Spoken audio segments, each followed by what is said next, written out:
Hi, and welcome back to our Hints and Tips session. Today, of course, I've got Colin with me, and we're just here to help provide you with tips for your business that you can start implementing and using straight away. So I will now get you over to Colin. Fantastic. Thanks, Janine. I'm really excited about today's session. Now, I believe that you've got a couple of questions that you want to go through. So let's jump straight in. Okay, so my first question for you today would be, how do you recruit and retain good staff? Okay, that's a really good one. I think if you look at the business landscape of hiring people, it used to be, if you look through the 70s and 80s, a lot of your business books were management style. You had to manage people.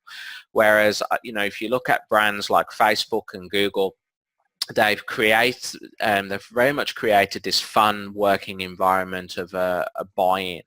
And I think small business today, if you look at it being the backbone of not just Australia and countries like the UK, the US, but worldwide, countries like India and other emerging countries now, small business is really about having fun and enjoying what you do. And the other thing with being able to recruit and retain good staff is about looking at your landscape of not just having people that are local, but now you've got people all over the world, right? You can hire people in any country to do all sorts of things for you. So the first one I would say is that whether they're local or international, your team, you need to have a really good culture, clear communication.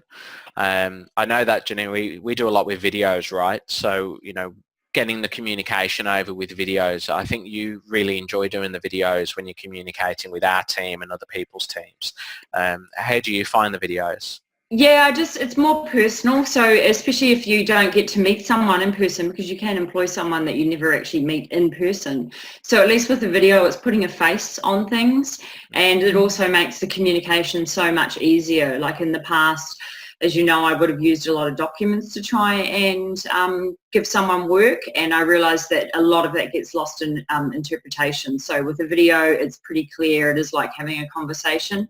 And also with technology like Skype and Zoom and that sort of thing, it really is like having someone in your office or in your workplace if you are using outsourcing and people from different parts of the world or even different parts of Australia. Absolutely. I think some of the other things that you want to take into account with your team members, I think a lot of people believe that team members or staff, they only stay because of the money. In fact, most surveys that have been done worldwide of why people stay, it's actually not the money, it's the culture and other benefits. So some of the other things that you can do is it's not always about giving pay rises. So a colleague of mine and ours, he does benefits with time. So if you hit your goals in a certain period of time, you get extra time off or an extra day off or things like this. So it's about being creative with like a reward system for your staff. So I think if you can build a good culture, clear communication, and have a good reward system that's beneficial for everyone, you're gonna attract the right people, and they'll stay with you. Yeah, and on culture also, if you do have someone in the business that you just feel isn't correct, because it is hard to get someone from an interview process to know if they are going to be a perfect fit, because most people are trying to say the right things. Don't be afraid to get rid of them, because to have the wrong person in your business will totally change the culture. And there's many businesses that have had someone, especially in a management role, and they start to see all their staff leaving. Well, no one's really going to tell you why they're leaving often. And it could be just this one person that no one's getting along, and it can just completely change the culture of a company within a week. Absolutely, and I think with the types of services that our customers and that are offering, it's very much a culture-based. People relate to you. It's a hands-on. It's quite personal. Yeah. So even more so, you can start losing customers quite quickly if you're not careful. So definitely have those check-in points, and don't be afraid to go if that person isn't suitable. You help them find something else. It doesn't mean to say that they're a bad person.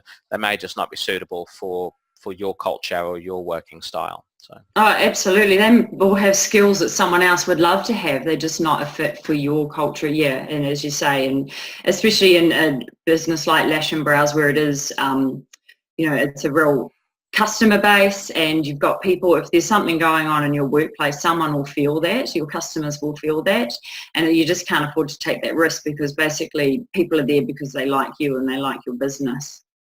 Absolutely. And also remember that, if anyone out there has any questions or they've got a staff member that they're not sure on how to deal with, jump into our forum and ask the question. We're happy to give you some guidance.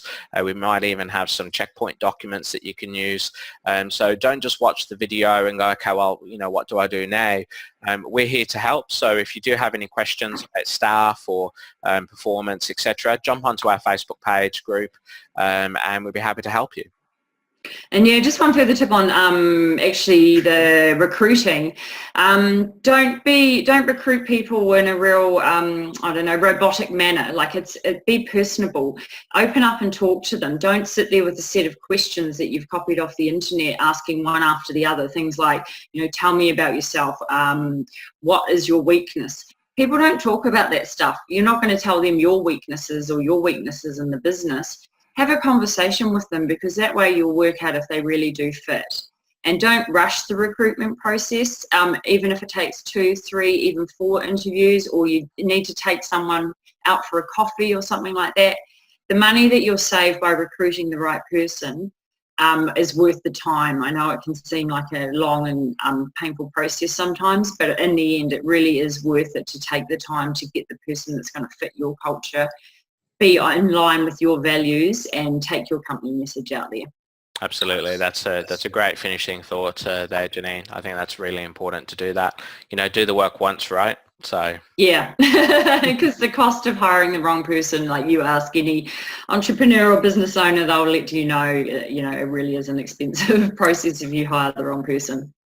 Fantastic. Well, I really hope that the audience today has got a lot out of that question and the answers that we've given, and hopefully that any questions that you do have, jump into our Facebook group and happy to answer them in there as well.